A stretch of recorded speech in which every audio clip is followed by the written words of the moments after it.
오늘 우리에게 주신 하나님의 말씀은 에스겔서 11장 15절에서 20절까지의 말씀입니다. 제목을 다 함께 읽어보겠습니다. 에스겔 초기 사역, 구두 약속은 영원한 문서 약속. 아멘.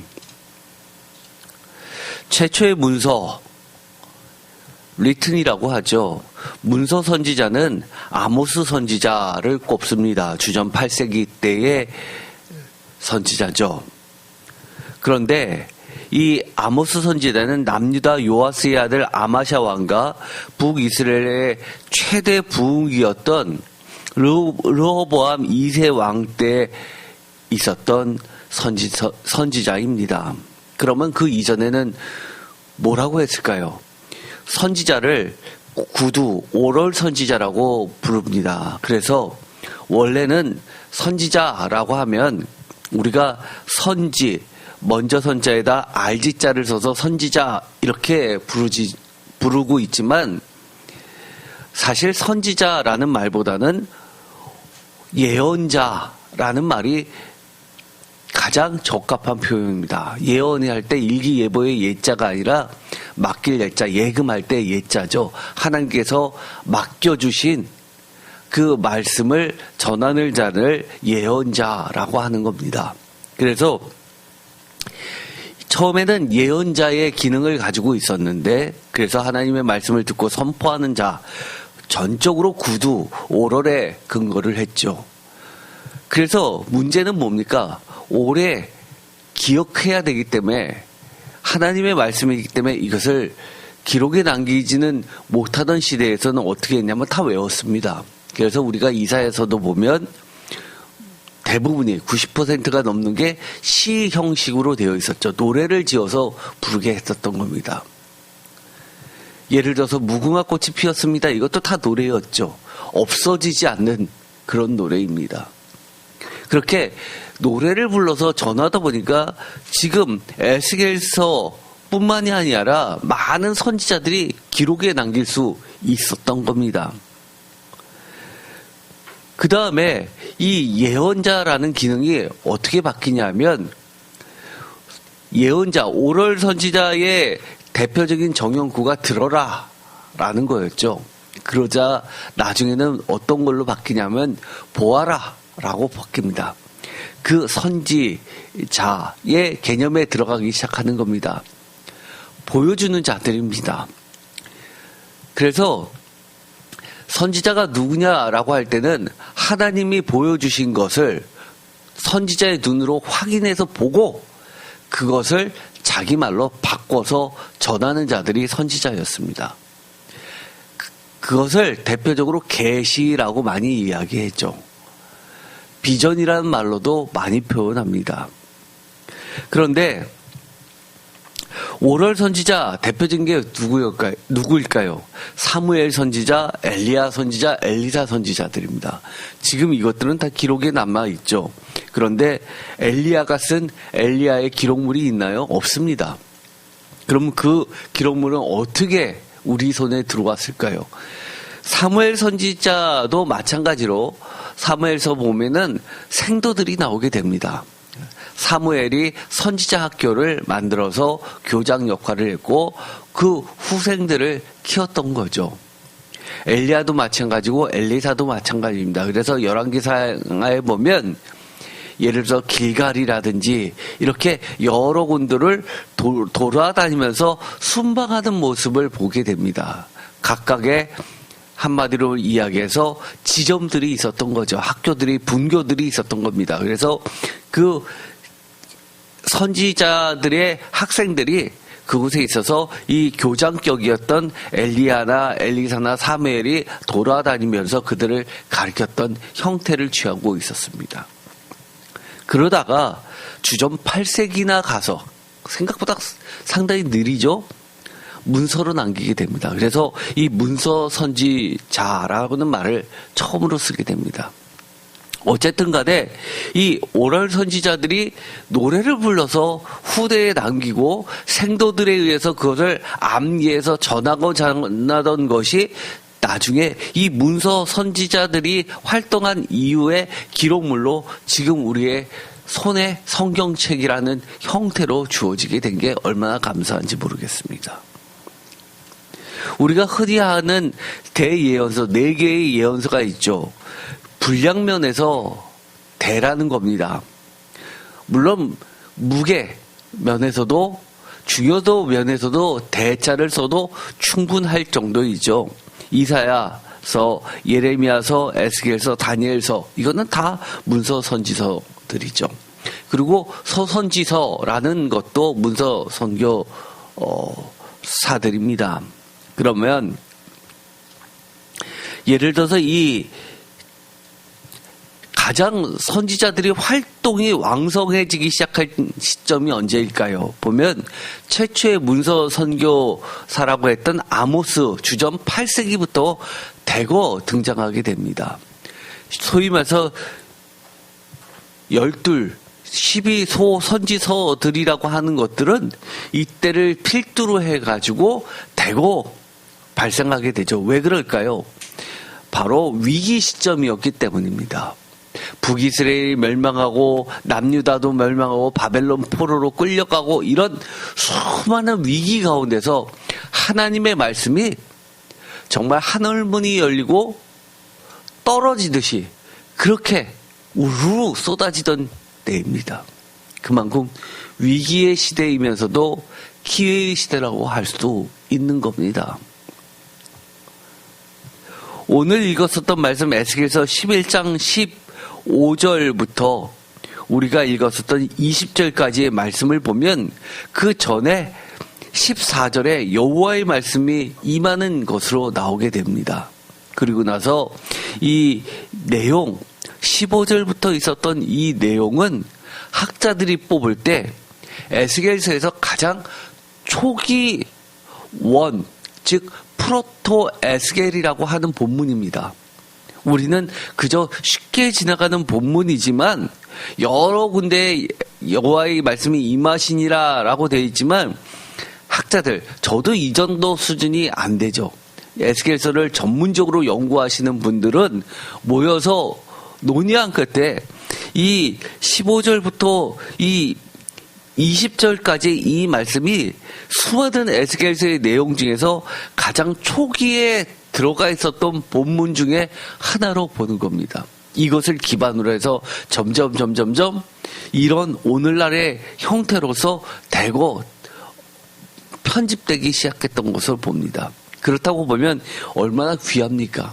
에스겔이 얼마나 이 말씀을 떨리는 마음으로 전했을까요? 사실 우리가 에스겔서 하면 1장 2절에 2장에 걸치는 신비한 체험과 여러 가지 소명장으로 시작될 줄 알지만 학자들이 보기에는 이 에스겔서 11장 15절부터 있는 이 말씀이 가장 초기 형태로 보고 있는 겁니다. 여러 가지 이유가 있겠죠. 예를 들어서 이 글자나 사본의 형태나 여러 가지를 그리고 역사적 배경까지 놓고 보았을 때 판단하는 겁니다. 15절 인자야 예루살렘 주민이 내 형제 곧 내 형제와 친척과 온 이스라엘 족속을 향하여 이르기를 너희는 여호와에게서 멀리 떠나라. 이 땅은 우리에게 주어 기업이 되게 하신 것이라 하였나니. 표준 세번역으로 읽어보겠습니다. 사람아 예루살렘의 주민이 내 모든 친척 내 혈육 이스라엘 족속 전체를 두고 하는 말이 그들은 주님에게서 멀리 떠나 있다. 이 땅은 이제 우리의 소유가 되었다 한다. 16절 그런즉 너는 말하기를 주 여호와의 말씀에 내가 비록 그들을 멀리 이방인 가운데로 쫓아내어 여러 나라에 흩었으나 그들이 도단한 나라들에서 내가 잠깐 그들에게 성소가 되리라 하셨다 하고 벌써 패망했습니다. 많은 이들이 포로로 끌려갔습니다. 흩어졌습니다. 그러자 이 예루살렘에 남아있던 그 거주하는 자들이 이렇게 이야기를 했다는 겁니다. 하나님이 떠났으니까 너희들도 다 가. 예루살렘 성전에서 예루살렘 성에서 다 쉽게 말해서 꺼져 이런 겁니다. 그러자 하나님이 그 얘기를 듣고 예루살렘이 뭐 너희 땅이야? 하나님 땅인데 라고 하면서 말씀해 주시는 겁니다. 그런즉 너는 말하기를 주 여호와의 말씀에 내가 비록 그들을 멀리 이방인 가운데로 쫓아내어 여러 나라에 흩었으나 그들이 도달한 나라들에서 내가 잠깐 그들에게 성소가 되리라 하셨다고. 잠깐이라고 합니다. 그렇다는 이야기는 다시금 불러들여서 영원한 성소가 되게 하실 예루살렘을 이야기하고 있는 겁니다. 표준세 번역으로도 읽어보겠습니다. 그러므로 너는 그들에게 일러라. 말하라라는 거죠. 가르쳐주라는 겁니다. 깨닫게 하라는 겁니다. 나 주 하나님이 이렇게 말한다. 비록 내가 그들을 멀리 이방인 사람들 가운데로 쫓아버렸고 여러 나라에 흩어 놓았어도 그들이 가 있는 여러 나라에서 내가 잠시 그들의 성소가 되어주겠다 하여라. 항상 임마누엘 하시겠다는 말씀 아닙니까? 너는 또 말하기를 17절 주 여호와의 말씀에 내가 너희를 만민 가운데서 모으며 너희를 흩은 여러 나라 가운데서 모아내고 이스라엘 땅을 너에게 주리라 하셨다 하라. 18절 그들이 그리로 가서 그 가운데에 모든 미운 물건과 모든 가증한 것을 제거하여 버릴지라. 내가 그들에게 한 마음을 주고 그 속에 새 영을 주며 그 몸에서 돌 같은 마음을 제거하고 살처럼 부드러운 마음을 주어 내 율례를 따르며 내 규례를 지켜 행하게 하리니 그들은 내 백성이 되고 나는 그들의 하나님이 되리라. 아멘. 여러분, 이 최초의 에스겔에 남아있는 이 하나님의 약속을 읽어보면 어떻습니까? 에스겔서는 수많은 이야기가 있고 많은 부분이 여러 가지 화이슬진저 저주의 이야기가 있지만 최초의 말씀을 읽어보니까 어떤가요? 복음 아닙니까? 너무 멋지지 않습니까? 너무 행복하지 않습니까? 하나님께서 지금에서 우리가 신약에서 오늘날 우리가 그렇게 이야기하는 19절에 내가 그들에게 한 마음을 주고 그 속에 새 영을 주며 성령을 주셔서 그 몸에서 돌 같은 마음을 제거하여 살처럼 부드러운 마음을 주어서 내 율례를 따르며 내 규를 지켜 행하게 하리니 성령의 인도하심을 따라서 우리가 새 사람으로서 살 수 있게 하신다는 겁니다. 그들은 내 백성이 되고 나는 그들이 하나님이 되리라. 영원한 성소가 되리라. 예수 그리스도를 통해서 우리와 영원한 언약을 맺어주신다는 이 신약의 핵심 내용을 에스겔서 최초의 오럴 프로나운스 선언문이라고 하는 겁니다. 그러면 에스겔서 전체가 사실 어떤 내용입니까? 하나님의 복음입니다. 너무 귀하죠. 이것에서부터 시작해서 이 구두 설교에서부터 시작해서 문서로 발전하게 된 겁니다. 이사야서도 마찬가지입니다. 제가 여기서는 말씀을 안 드리지만 이사야서 40장에서 55장까지를 보면 신명기 여러 단락이 대거 들어가 있습니다. 그런데 학자들이 보기에 이 대예언서를 구성한 핵심, 처음에 최초로 기록되기 시작한 이사야서는 이 이사야서 40장부터 55장까지 여러 가지 신명기 말씀을 가지고 말씀을 하시면서 이 구두에서 문서로 쓰여지기 시작했다고 보는 겁니다. 우리가 전에도 이런 얘기를 했죠. 이사야서, 제1이사야서, 2이사야서, 3이사야 중에서 제일 먼저 기록으로 남겨진 것은 아마 2이사야서, 그 다음에 3이사야서, 그리고 제1이사야서가 맨 나중에 기록물로 남겨졌을 것이라고 추정한다고 말씀을 드렸습니다. 물론 구두로 전달되기 시작한 거는 제1이사야서가 먼저겠죠. 어쨌든 간에 이처럼 성경책에는 흔적들이 남아 있습니다. 우리가 인생을 할 때 우리가 아무도 안 본다고 우리의 행적이 남아날까요? 내 기억에서 지운다고 사라질까요? 아니요, 그렇지 않습니다. 하나님의 눈과 하나님의 귀에는 내가 했던 것, 내가 말했던 모든 행적들이 남아 있습니다. 무섭지요? 성경에 보면 하나님의 기록물에 대해서 굉장히 많이 나옵니다. 오늘의 말씀들은 어떻게 보면 하나의 주제로 쭉 주제를 끌어나가는 것이 아니라 성경의 곳곳에 나와 있는 여러 가지 것들을 에피소드 형식으로 전할 겁니다. 마음을 조금 편하게 들여줘도 될 듯합니다. 출애굽기 32장 32절 그러나 이제 그들의 죄를 사하시옵소서. 그렇지 아니하시오면 원하건대 주께서 기록하신 책에서 내 이름을 지워버려 주옵소서. 이 어디서 많이 듣던 내용이죠. 이거 모세가 했던 얘기입니다. 모세가 심지어 뭐라고까지 이야기하냐면 주께서 기록하신 책에서 내 이름을 지워서라도 구원해달라고 이야기합니다. 34절 여호와께서 모세에게 이르시되 누구든지 내게 범죄하면 내가 내 책에서 그를 지워버리리라. 많은 이스라엘 백성들이 잘못을 합니다. 그때마다 다 야단치면 살아남을 사람이 어디 있겠습니까? 모세의 위대한 점은 바로 이런 것들입니다. 비록 내가 마음에 안 들어도 나를 공격해도 하나님 앞에서 그들을 위해서 내 생명을 걸고 하나님께 구원해달라고 이야기할 수 있는 지도자이기 때문에 위대한 겁니다. 그러면 이렇게 이야기하시겠죠. 목사님은 그러셨습니까? 예, 저도 그런 적이 있습니다. 성도님을 두고 하나님께 이런 기도 드린 적이 있었습니다.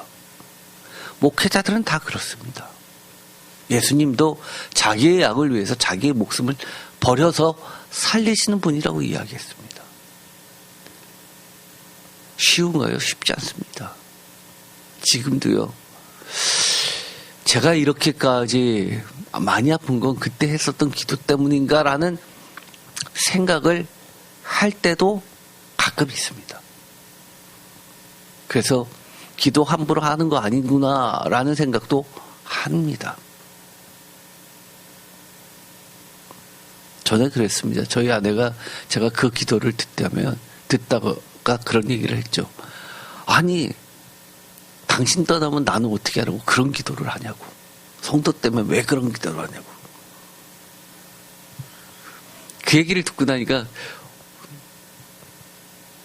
제 아내도 강사모도 성도지라는 생각을 했던 겁니다. 그러나 이처럼 성경에는 여러 흔적들이 남아있는데 이 모세의 기도를 통해서 우리가 뭐를 알 수 있죠? 주께서 기록하신 책이 있다는 겁니다. 하나님이 저자고 기록하신 기록물이 있다는 겁니다. 또 성경에서 가장 대표적인 거 프로토 원 최초의 다큐멘트가 기록되어 있는 게 가장 잘 보존되어 있는 선지서는 아마 예레미야서일 겁니다. 뚜렷하게 나타내고 있습니다. 예레미야서 36장 2절 너는 두루마리 책을 가져다가 내가 내게 말하던 날 곧 요시아의 날로부터 오늘까지 이스라엘과 유다와 모든 나라에 대하여 내가 일러준 모든 말을 거기에 기록하라. 36장에 보면 그 유명한 것이 나옵니다. 하나님의 말씀을 선포했습니다. 바룩이 예레미야 말을 적어서 기록물을 남겨서 낭독하게 했습니다. 그러자 왕이 그 얘기를 듣고 다 갈기갈기 찢어버리면서 불에 태워버렸습니다. 그러자 하나님께서 다시 부르시죠. 그러면서 다시 기록하라는 겁니다. 예레미야서 36장 4절 이에 예레미야가 네리야의 아들 바룩을 부르매 바룩이 예레미야가 불러주는 대로 여호와께서 그에게 이르신 모든 말씀을 두루마리 책에 기록하니라.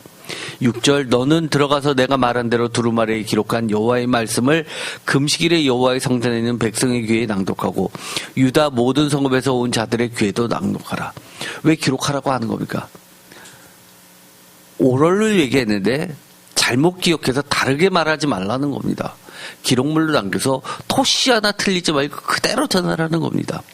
바룩이 여호와의 성전 윗들 곧 여호와의 성전에 있는 새 문 어기 곁에 있는 사반의 아들 서기관 그마리아의 방에서 그 책에 기록한 예레미야의 말을 모든 백성에게 낭독하니라. 사반의 손자여 그마리아의 아들인 미가야가 그 책에 기록한 여호와의 말씀을 다 듣고 17절 그들이 또 바룩에게 물어 이르되 너는 그가 불러주는 이 모든 말을 어떻게 기록하였느냐 청하니 우리에게 알려라. 18절 바룩이 대답하되 그가 그의 입으로 이 모든 말을 내게 불러주기로 내가 먹으로 책에 기록하였느니라. 이것이 어떻게 오럴 선언을 프로나운스를 기록물로 남기게 되는 과정을 있는 그대로 보여주는 겁니다. 예레미야서 36장 27절 왕이 두루마리와 바룩이 예레미야의 입을 통해 기록한 말씀을 불사른 후에 여호와의 말씀이 예레미야에게 임하니라 이르시되 28절 다 같이 읽겠습니다. 너는 다시 다른 두루마리를 가지고 유다의 여호와김 왕이 불사른 첫 두루마리의 모든 말을 기록하고 그 외에도 더 많은 것을 또 기록하게 하십니다. 하나님께서는 이렇게 이야기하죠. 너희가 찢는다고 불태운다고 하나님의 말씀이 사라지냐? 그렇지 않다는 겁니다. 기록보다 먼저 앞서는 것은 하나님의 말씀입니다. 하나님의 말씀은 우리의 말하고 다릅니다. 우리의 말은 한번 내뱉으면 주워 담을 수도 없지만 남아있지 않기 때문에 사라진다고 합니다. 그래서 우리 현대사회에서는 뭐를 우선시합니까? 말과 기록물 중에서는 기록물을 더 우선시하죠. 구두계약은 법정에서 별로 인정을 안 해줍니다. 말이 안 되는 거죠. 그런데 이사야 선지자 3가 했던 말씀 마찬가지로 이사야서 30장 8절 이제 가서 백성 앞에서 서판에 기록하며 책에 써서 후세에 영원히 있게 하라. 왜 기록을 하기 시작했는지를 명확하게 보여주는 겁니다. 서판에 기록하며 책에 써서 후세에 영원히 있게 하라. 하나님의 말씀은 원래 어떤 겁니까? 세상 끝날까지 영원히 있는 겁니다. 그런데 인간 세계에서는 그렇지 못하다는 겁니다. 그래서 기록해서 영원히 있게 하라는 겁니다. 하박국 선지자는 뭐라고 이야기했을까요? 하박국 2장 2절 여호와께서 내게 대답하여 이르시되 너는 이 묵시를 기록하여 판에 명백히 새기되 달려가면서도 읽을 수 있게 하라. 표준세번은 똑똑히 새겨서 누구든지 달려가면서도 읽을 수 있게 하여라. 이 말씀 특이하죠. 전에도 설교했었습니다. 얼마나 크면 달려가는데도 누구든지 보고 읽을 수 있을 정도로 그렇게 명확하게 쓰라는 겁니다. 얼마나 크면요.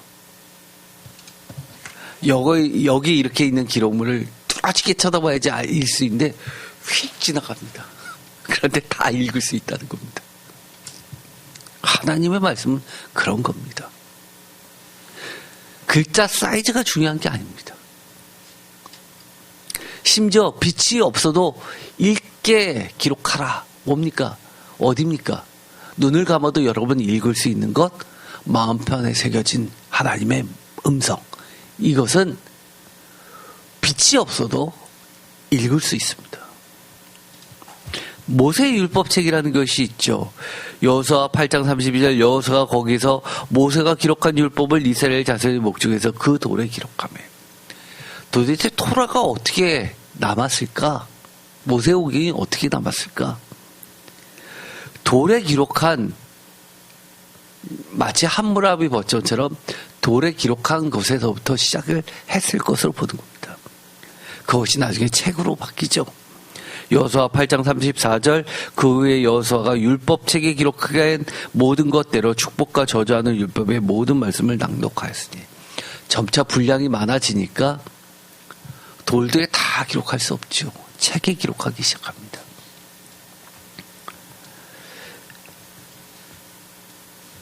하나님이 기록하셨던 기록물 아까도 말씀을 드렸죠. 분명히 하나님이 기록하신 책이 있습니다. 우리가 고백하는 거 있습니다. 이 성경 말씀, 성경책 누가 기록했습니까? 인쇄소에서 기록했습니까? 우리는 신앙적으로 그렇게 이야기하는 겁니다. 주께서 기록하셨다라고 하는 겁니다.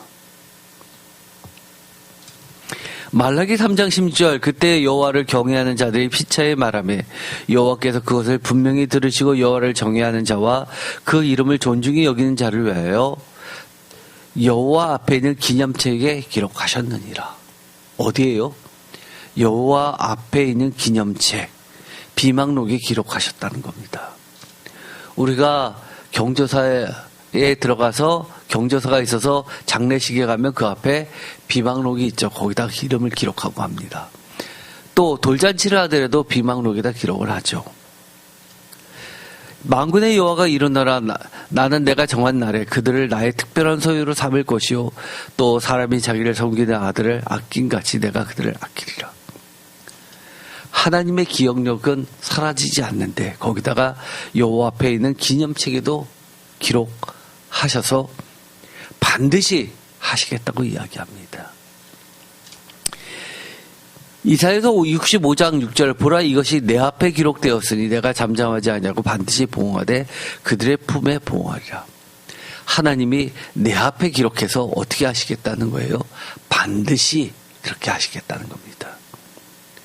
절대로 잠잠하지 않겠다라고 하는 겁니다. 또 에스겔서 2장 8절 너 인제야 내가 내게 이르는 말을 듣고 그 패역한 족속같이 패역하지 말고 내 입을 벌리고 내가 내게 주는 것을 먹으라 하시기로 소명장에 나오는 것이죠. 9절에 두루마리 책을 받아서 그것을 먹는데 뭐가 있다고요? 안팎의 글이 기록되어 있습니다. 하나님의 글, 하나님의 글씨.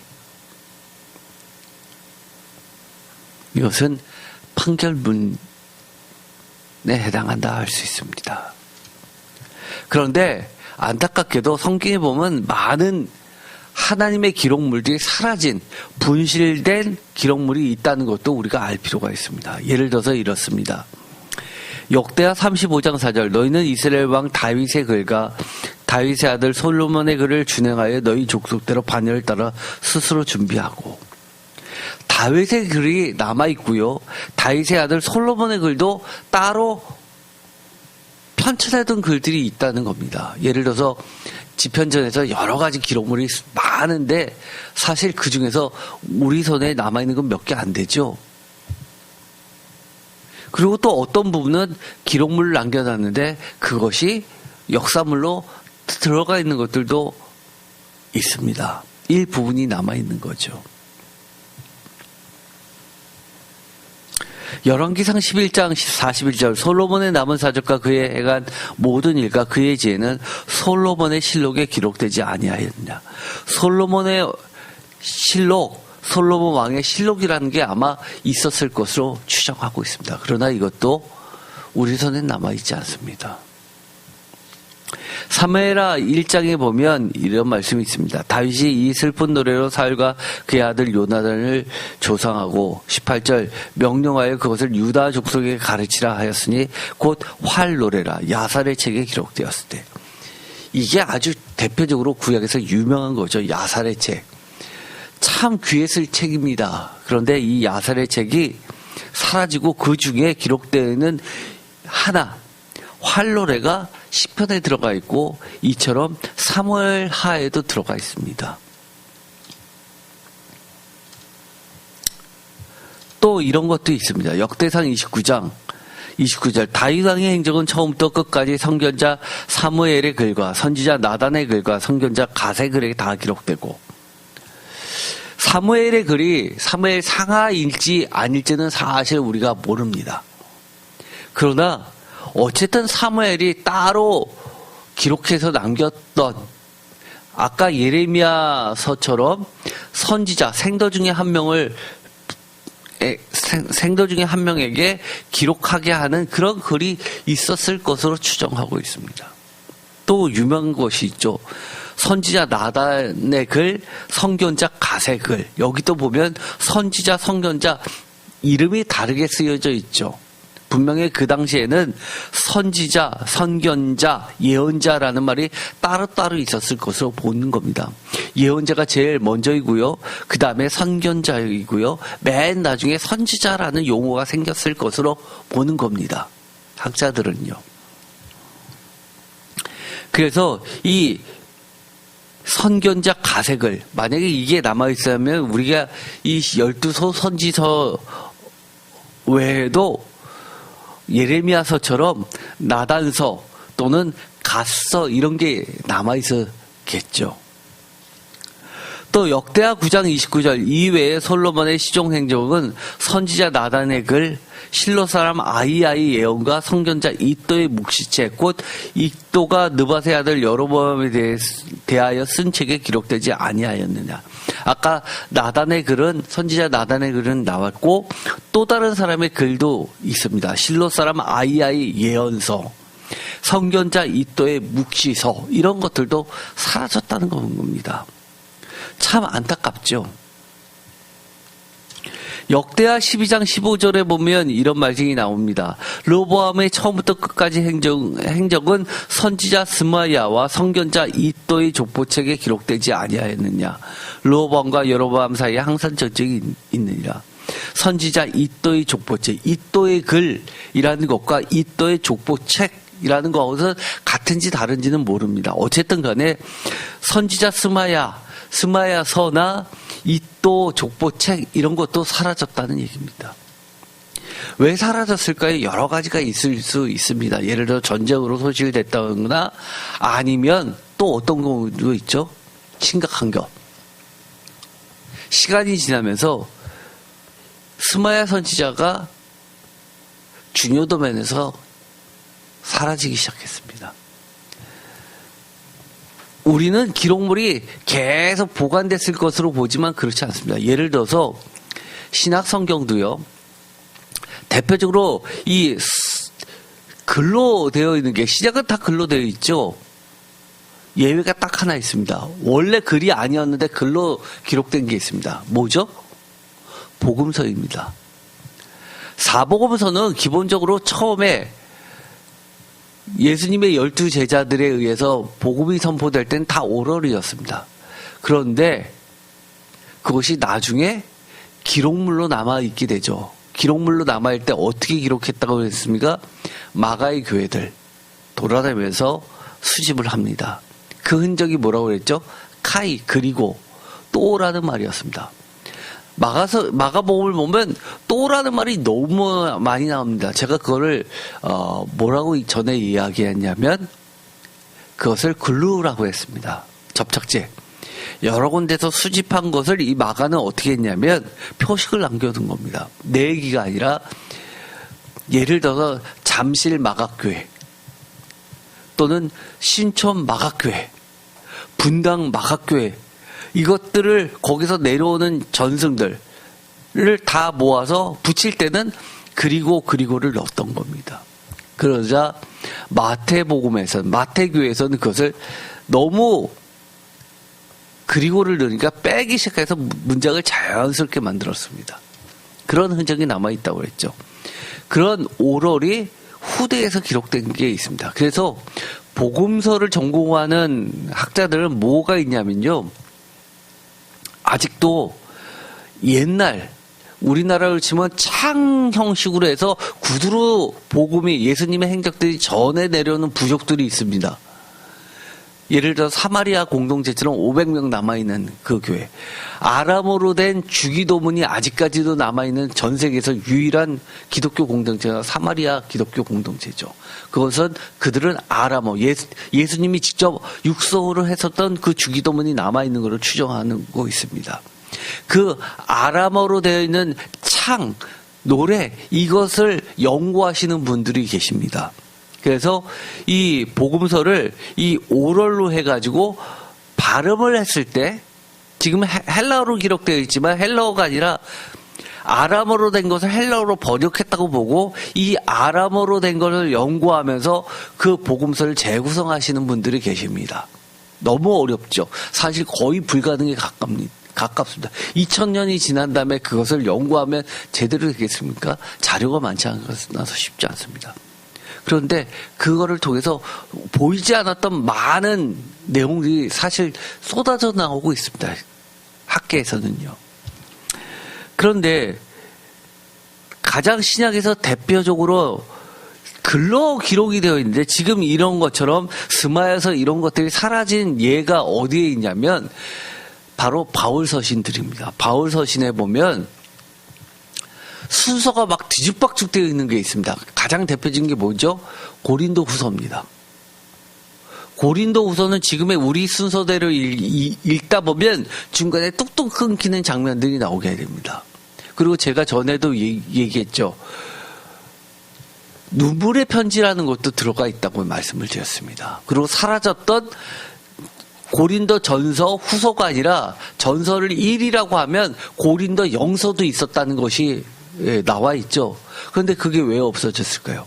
그들이 바울의 서신을 받은 쪽에서 그거를 보관하고 있는데 신약 성경을 만들 때 다 불러 모아서 회의를 했는데 그 후에 교회에서 창고에다가 놔뒀는데 그것이 분실됐습니다.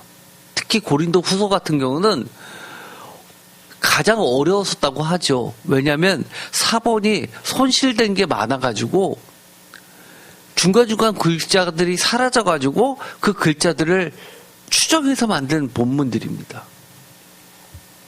그러니 구약시대의 글에 대해서 이 선지서들에 대해서 얼마나 잘 보관하지 못했다라고 하는 것은 무엇을 의미하냐면 그만큼 귀한 줄을 몰랐다는 얘기입니다. 지금도 그런 사람 많죠. 성경책 어디다 씁니까?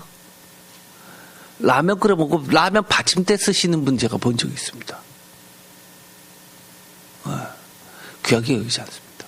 그리고 어디 받치는데 기울기가 안 맞다고 그 밑에 성경 얇은 거 거기다가 찬송가 받쳐가지고 높이 조정하는 데 쓰신 분들 봤습니다. 신방 가서. 그러니 옛날은 말할 것도 없습니다. 제가 왜 이렇게 사라져버렸던 기록물들에 대해서 이야기하냐? 왜 그럴 것 같습니까? 역대하 13장 22절 아비야의 남은 사적과 그의 행위와 그의 말은 선지자 이또의 주석책에 기록되었니다. 이또 예언자의 역사책에 기록되었다. 주석책을 역사책이라고 번역을 했는데 어쨌든 간에 이 이또의 주석책, 선지자 이또의 주석책, 이또서 같은 게 지금 남아있다면 얼마나 성경이 더 풍부했겠습니까? 그런데 문제는 지금도 우리가 하나님의 기록물을 지워가고 있다는 사실을 우리가 알아야 되는 겁니다. 어떻게 해요? 하나님의 말씀을 읽어도 제 마음속에서 예배 끝나고 싹 지우는 사람들이 있습니다. 기억하라고 하는데 기억 안 하는 사람들. 제가 늘 얘기했죠.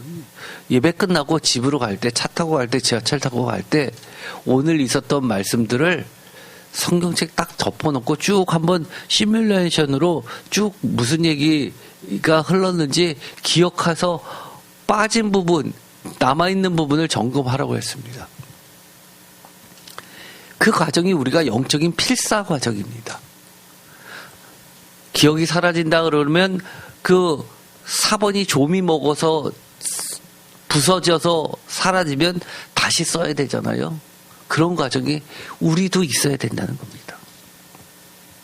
역대하 33장 18절 므낫세의 남은 사적과 그가 하나님께 한 기도와 선견자가 이스라엘 하나님 여호와의 이름으로 권한 말씀은 모두 이스라엘 왕들의 행장에 기록되었고 므낫세의 기도서라는 것도 남아 있었을 것으로 보는 겁니다.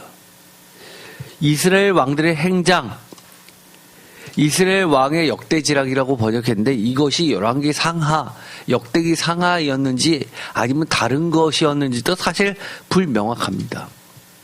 또 19절에 또 그의 기도와 그의 기도를 들으신 곳과 그의 모든 죄와 허물과 겸손하기 전에 산당을 세운 곳과 아세라 목상과 우상을 세운 곳들이 다 호세의 사기에 기록되었느냐. 호세의 역사책에 기록되어 있다. 이것 우리가 본 적이 있나요? 호세의 역사책이 지금 고고학에서 만약에 발견된다 그러면 그 가치는 어떨까요? 한 10억 될까요? 아니요. 100억 갖고도 못 살 겁니다. 아마 이것이 발견되면 제일 먼저 경매에 뛰어들 사람들이 있습니다. 누굴까요? 이스라엘 사람들이. 거기는 재단이 있습니다. 사본을 사는 재단이 있어서요. 꾸준히 돈을 모으고 있습니다. 그래서 전 세계에 발견되는 사본들이 발견되면 고고학을 하다가 발견이 되면 그것을 공개적으로 삽니다. 평소에 저축을 해두는 거죠. 얼마짜리가 나올지 모르니까 전 세계 유대인들이 돈을 모으고 있는 재단이 있습니다. 그런데 우리들은 하나님의 한 글자 한 글자를 얼마나 소중히 여기고 있습니까? 어쩌면 지금도 호세의 역사책, 호세의 사기가 지워지듯이 사라지듯이 하나님의 말씀이 사라지고 있을지도 모릅니다. 누구에 의해서? 바로 나에 의해서. 그런데 하나님은 뭐라고 이야기합니까? 사라지지 않는 영원한 하나님의 말씀이라고 합니다. 그것이 기록이 됐든 기록이 아직 되어 있지 않든 기록이 되었다가 사라지든 영원한 하나님의 말씀이라고 이야기합니다. 예레미야서 32절 다 같이 읽겠습니다. 이에 예레미야가 다른 두루마리를 가져다가 네리야의 아들 서기관 바룩에게 주매 그가 유다의 여호야김 왕이 불살한 책의 모든 말을 예레미야가 전하는 대로 기록하고 그 외에도 그 같은 말을 많이 더하였더라. 뭐라고요? 표준세 번역에는 이번에는 다 같이 읽겠습니다. 그와 비슷한 말씀이 더 많이 추가되었다. 이겁니다. 하나님이 더 많이 추가시키십니다. 뭘 추가했을까요?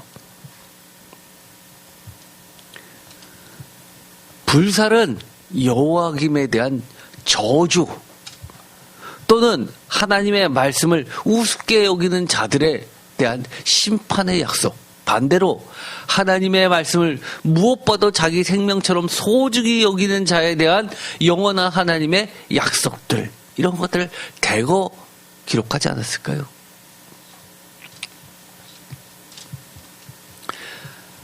또 하나님의 말씀을 읽어보면요, 재미난 여러 가지가 있는데요. 기록하지 말고 임봉하라는 말씀도 나옵니다. 요한계시록 10장 4절 일곱 우레가 말을 할 때 내가 기록하려고 하다가 곧 들으니 하늘에서 소리가 나서 말하기를 일곱 우레가 말한 것을 임봉하고 기록하지 말라 하더라.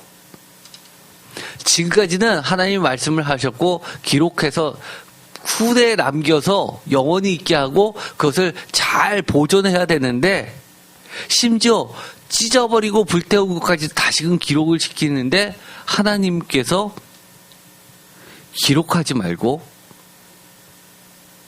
임봉하라고 합니다. 말라기 3장 16절 그때 여호와를 경외하는 자들의 피차에 말하매 여호와께서 그것을 분명히 들으시고 여호와를 경외하는 자와 그 이름을 존중히 여기는 자를 위하여 여호와 앞에 있는 기념책에 기록하셨느니라. 하나님의 비망록에 기록하셨다는 겁니다. 여호와를 경외하는 자와 그 이름을 존중히 여기는 자를 위해서 하나님이 기록해 주십니다. 여러분은 하나님을 존중히 여기십니까? 하나님을 경외하십니까? 하나님의 비망록에 여러분의 이름이 기록될 정도입니까? 너무 멋지잖아요. 17절 만군의 여호와가 이루노라 나는 내가 정한 날에 그들을 나의 특별한 소유로 삼을 것이요 또 사람이 자기를 섬기는 아들을 아낀같이 내가 그들을 아끼리라. 소유로 삼을 것이다 라고 하는 것도 감동인데 특별한 소유로. 여러분들은 하나님 앞에서 특별한 존재입니까? 저는 하나님 앞에 특별한 존재일까요? 그렇게 됐으면 좋겠습니다. 그래서 제가 다른 거 몰라도요, 하나님의 말씀만은 정말 제 목숨처럼 소중히 여깁니다. 여러분도 제가 그래 보이십니까? 제 눈에 여러분도 그렇게 보입니다. 최소한 새인교회 성도들은 모두 그런 분이었기를 저는 바라고 그런 목회를 하려고 애쓰고 있습니다. 다니엘서 12장 4절 다니엘아 마지막 때까지 이 말을 간수하고 이 글을 봉함하라. 많은 사람이 빨리 왕래하며 지식이 더하리라. 심지어 하나님께서는요, 이 말을 간수하고 은밀히 간직하고 기록해서 이 글을 봉하라고 합니다. 특별한 사람들에게만 하나님께서 가르쳐 주시는 비서가 되는 거죠. 어떻게 보면 이 성경책은 다 하나님의 비서입니다. 성령님이 가르쳐 주시고 성령님이 눈 떠 주시지 않으면 이 하나님의 말씀, 성경책은 하나님의 말씀이 아닙니다. 그렇죠?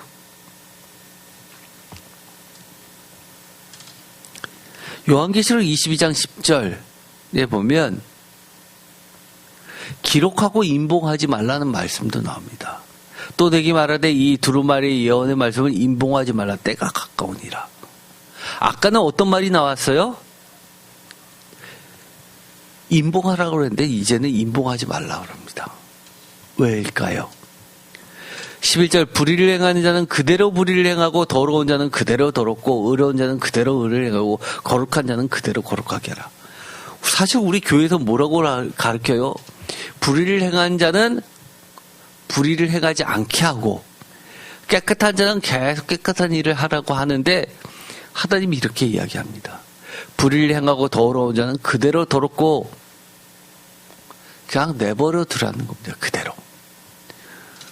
도대체 무슨 소리입니까? 12절 보라 내가 속히 오리니 내가 줄 상이 내게 있어 각 사람이 그가 행한 대로 갚아주리라. 이 그대로 두라는 하나님의 말씀, 사실 고린도전서에 보면 바울도 그런 얘기를 했습니다. 고린도전서 7장 11절 만일 갈라서면 그대로 지내든지 다시 그 남편과 화합하든지 하라. 남편도 아내를 버리지 말라.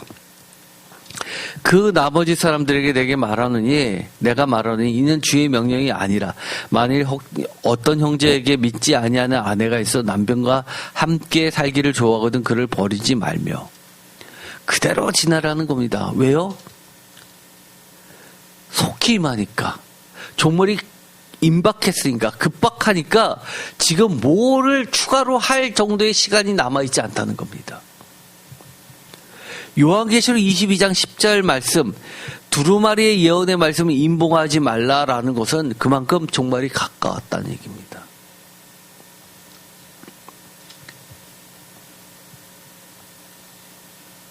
하나님의 말씀은 그렇습니다. 사도 바울 2000년 전의 인물이죠. 그럼에도 불구하고 그대로라는 말을 합니다.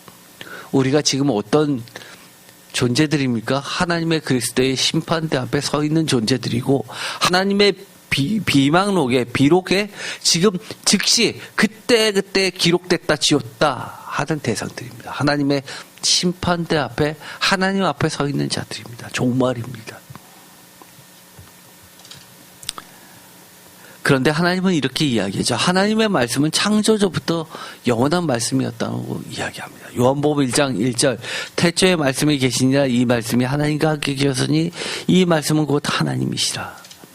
그가 태초에 하나님과 함께 계셨고 만물이 그로 말미암아 지은 바 되었으니 지은 것이 하나도 그가 없이 된 것이 없느니라. 그 안에 생명이 있었으니 이 생명은 사람들의 빛이라. 요한계시록 19장 13절 또 그가 피 뿌린 옷을 입었는데 그 이름은 하나님의 말씀이라지. 마지막 때 창세자부터 계셨던 그 말씀, 예수 그리스도의 살아있는 말씀. 히브리서 4장 12절 하나님의 말씀은 살아있고 활력이 있어 자유의 날선 어떤 것보다도 예리하며 혼과 영과 및 관절과 골수를 찔러 쪼개기까지 하며 또 마음의 생각과 뜻을 판단합니다. 저희 교수님이 저한테 그런 말씀을 하셨습니다. 하나님의 말씀은 살아있고 활력이 있다라는 이 말씀은 글로 기록되어 있기 때문에 그렇다라고 말씀을 하십니다. 하나님의 말씀이 전부 오럴로만 남아있다면 아마 지금의 기독교는 많이 달라졌을 것이라고 이야기합니다. 그러나 기록이 되어서 남아있기 때문에 하나님의 말씀은 살아있고 활력이 있어서 죽은 글자가 아니라 성령님에 의해서 좌우의 날선 어떤 것보다도 예리하여 혼과 영과 및 관절과 골수를 찔러 쪼개기까지 하며 또 마음의 생각과 뜻을 판단하는 하나님의 말씀이 되었다고 이야기합니다. 그러면서 설교자는 어떤 자냐? 신학도는 어떤 사람들이냐? 저보고 이렇게 이야기합니다. 제가 박사과정에서 수련을 할 때 칼 가는 자로 훈련시킨다고 얘기했습니다. 여러분 요즘에는 그렇게 칼 가는 거 잘 못 보셨지만 제가 어릴 때만 하더라도 동네에 칼 갈아 그러면서 돌아다니시는 분 계셨죠. 그 다음에 각 집에 뭐가 있었습니까? 이 돌이 있었습니다. 그래서 이 칼을 저도 갈아봤습니다. 칼 갈다가 잘못하면 손도 비죠. 칼 갈았습니다. 그러면서 설교자는 칼 가는 자라고 이야기합니다. 칼을 날카롭게 갈아서 하나님의 말씀이 선포될 때 하나님의 말씀이 각 사람을 다 쪼개게 하게끔 하는 것이 설교자의 역할이라고 얘기했습니다. 또 하나님의 말씀은요, 성경책 보면 참 재미난 표현들이 있습니다. 스가랴서 5장 1절 어떤 게 나오냐면요, 내가 다시 눈을 들어본즉 날아가는 두루마리가 있더라. 하나님의 말씀은요, 심지어 이 책의 형태가 아니라 어떤 형태예요? 날아가는, 옛날에 신밧드의 모험 같은 데 보면 날아가는 양탄자처럼 날아가는 두루마리라는 겁니다. 2절, 그가 내게 묻되 내가 무엇을 보느냐 하기로 내가 대답하되 날아가는 두루마리를 보나이다. 그 길이가 20규빗이요 너비가 10규빗이니라. 3절, 그가 내게 이르되 이는 온 땅 위에 내리는 저주라. 도둑질하는 자는 그 이쪽 글대로 끊어지고 맹세하는 자는 그 저쪽 글대로 끊어지려 하니. 이 날아가는 두루마리, 하나님의 성경 말씀, 이게 뭐라는 겁니까? 온 땅 구석구석을 찾아다니면서 땅끝 온 세상을 날아가는 기록된 하나님의 말씀, 거대한 초대형 두루마리라는 겁니다. 하나님의 말씀은요, 방 한 구석에 있습니까? 아니요. 땅끝까지 날아다니면서 찾아다니면서 구석구석 쫓아다니면서 하나님의 말씀대로 하나님의 행하시는 살아있는 초대형 거대한 두루마리입니다. 여러분이 도망가면 어떻게 하시겠다는 거예요? 하나님께서 두루마리가 하나님의 말씀이 쫓아간다고 이야기합니다. 하나님의 말씀을 피할 곳이 있을까요? 피할 곳 없습니다. 영원히 살아있는 지워지지 않는 책, 그것이 바로 하나님의 말씀입니다. 요한계시록 3장 5절, 이기는 자는 이와 같이 흰옷을 입을 것이요 내가 이름을 생명책에서 결코 지우지 아니하고 그 이름을 내 아버지 앞과 그의 천사들 앞에서 시인하리라. 13장 8절, 죽임을 당한 어린 양의 생명책에 창세 이후로 이름이 기록되지 못하고 이 땅에 사는 자들은 다 그 짐승에게 경배하리라. 창세 이후로 그 이름이 어린 양의 생명책에 기록된 자들은 살아있게 됩니다. 그런데 재미난 것이 여기 있죠. 창세 이후로 이름이 기록되지 못한다. 반대로 창세 이후로 이름이 기록된다. 그런데 그 앞에 어떤 책이요? 죽임을 당한 어린 양의 생명책이라고 이야기합니다. 이게 사실은 신학적으로는 아주 논란이 되는 구절이죠. 구원이 예수 그리스도께서 오신 이후에 생명책에 기록돼서 하늘나라에 들어가니까 그 이전의 사람들은 어떻게 합니까? 이런 질문 많이 하죠. 예수님이 오시기 전에 사람들은 어떻게 하나요? 하나님의 생명책, 죽임을 당한 어린 양의 생명책은 언제부터 기록되기 시작했다는 거예요? 창세 이후로. 사실 이게 굉장히 어려운 말입니다. 요한계시록 17장 8절에도 창세 이후로 그 이름이 생명책에 기록된다고 이야기합니다. 요한계시록 20장 12절에도 생명책을 책들이 기록된 대로 재판이 내려지는 생명책이라고 이야기합니다. 20장 15절, 누구든지 생명책에 기록되지 못한 자는 불못에 던져지리라. 요한계시록 21장 21절, 오직 어린 양의 생명책에 기록된 자들만 들어가리라.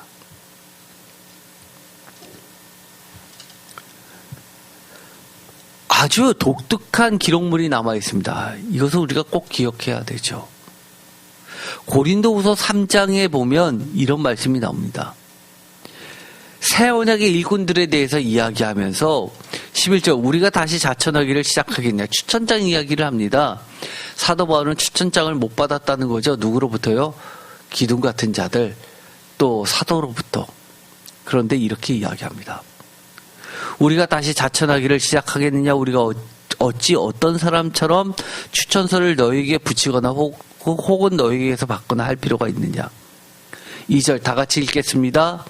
너희는 우리의 편지라 우리 마음에 썩고 무사람이 알고 읽는 바라. 너희는 우리로 말미암아 나타난 다 같이 읽겠습니다. 그리스도의 편지니 이는 먹으로 쓴 것이 아니요 오직 살아계신 하나님의 영으로 쓴 것이며 또 돌판에 쓴 것이 아니요 오직 육의 마음판에 쓴 것이라. 표준사 번역으로도 읽어보겠습니다. 여러분은 분명히 그리스도께서 보내신 편지입니다. 우리는 이것을 작성하는데 봉사하였습니다. 이것은 먹물로 쓴 것이 아니라 살아계신 하나님의 영으로 쓴 것이요 돌판에 쓴 것이 아니라 사람의 마음에 쓴 것입니다. 뭐라고요? 하나님의 기록물 중에서 정말 제가 가장 독특한 특이한 기록물 하나를 뽑으라고 하면 이거일 겁니다. 뭐가 하나님의 기록물이라고 합니까? 새 언약의 일꾼 성도 우리들이 하나님의 예수님의 사도 바울의 편지라고 이야기합니다. 글이라고 새겨진 글이라고 이야기합니다. 더 나아가서 뭐라고 이야기합니까? 그리스도의 편지라고 합니다. 그러니 우리들 성도들은 어떤 존재입니까? 하나님의 쓰신 글들입니다. 하나님의 편지들입니다. 다른 말로 이야기하면 뭡니까? 우리들도 하나님의 말씀이라고 이야기하는 겁니다. 기록된 하나님의 말씀을 우리 삶으로 예수 그리스도의 로고스처럼 받아들여서 삶으로 말씀을 써내려가는 존재들입니다. 우리의 삶으로 하나님의 말씀이 참이라는 것을 증명해내는 사람들입니다. 그래서 요한복음의 저자는 뭐라고 이야기하죠? 예수님의 행적을 다 기록하기에는 이 세상의 어떤 것으로도 부족하다라고 이야기합니다. 그럼에도 불구하고 내가 그것을 쓴다라고 이야기합니다. 여러분들은 앞으로 어떤 존재들입니까? 하나님의 기록된 말씀들을 어떻게 해요? 이또의 주석체처럼 사라지지 말고 끝까지 남겨야죠. 뭘로요? 여러분의 삶으로. 하나님의 말씀을 읽어나가는 겁니다. 사람들이 하나님의 말씀을 읽을 때 이건 봉해진 책이야. 그래서 읽어도 무슨 뜻인지 몰라라고 할 때 여러분들이 그것을 읽어줘야 되는 하나님의 글들입니다. 지금까지 계속해서 하나님의 글들에 대해서 이야기했습니다. 하나님의 말씀은요 사라지지 않습니다.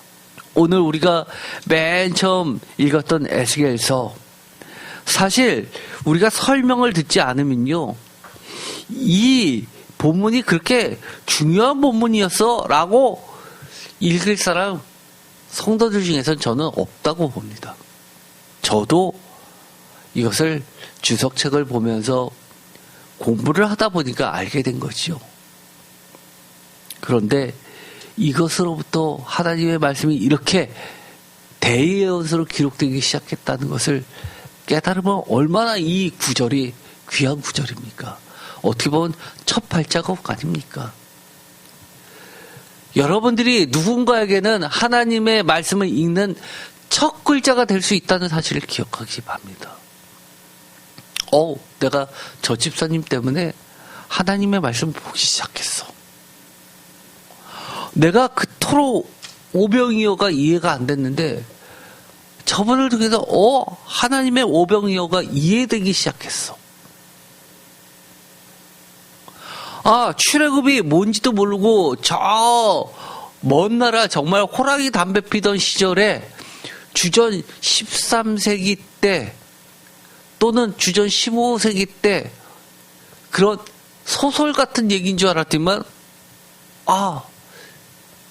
저기를 통해서 내가 지금도 나는 출애굽 중이구나 깨닫게 됐어 라고 이야기한다면 우리는 뭐가 되는 겁니까? 그리스도의 편지가 되는 겁니다. 너무 귀하잖아요. 하나님께서 영원한 성소가 되시면 우리가 입을 열면 뭐가 터져 나오겠습니까? 하나님의 말씀이 선포되는 겁니다.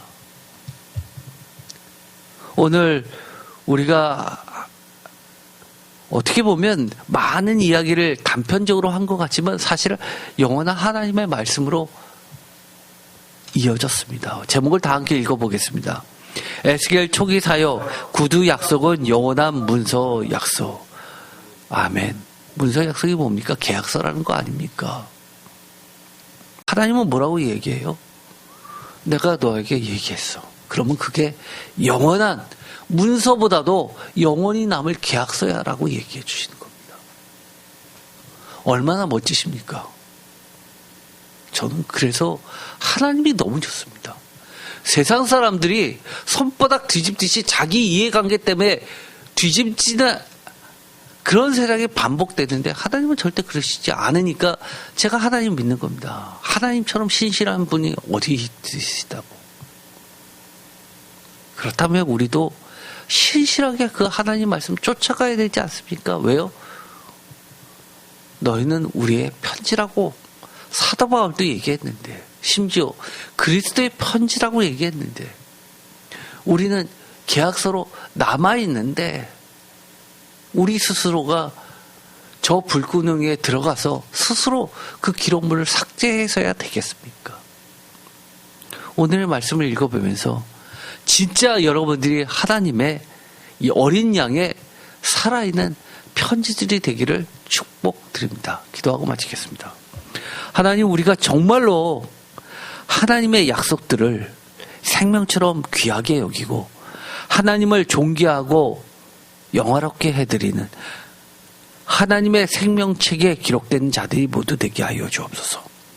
하나님의 그 구두 약속을 말씀 선포를 소중히 여기고 우리의 생명처럼 아끼면서 우리 모두가 하나님의 편지가 되게 하여 주옵소서. 살아계신 하나님의 말씀 곧 새 언약의 일꾼들이 모두 되게 하여 주옵소서. 예수 그리스도의 이름으로 기도드립니다. 아멘.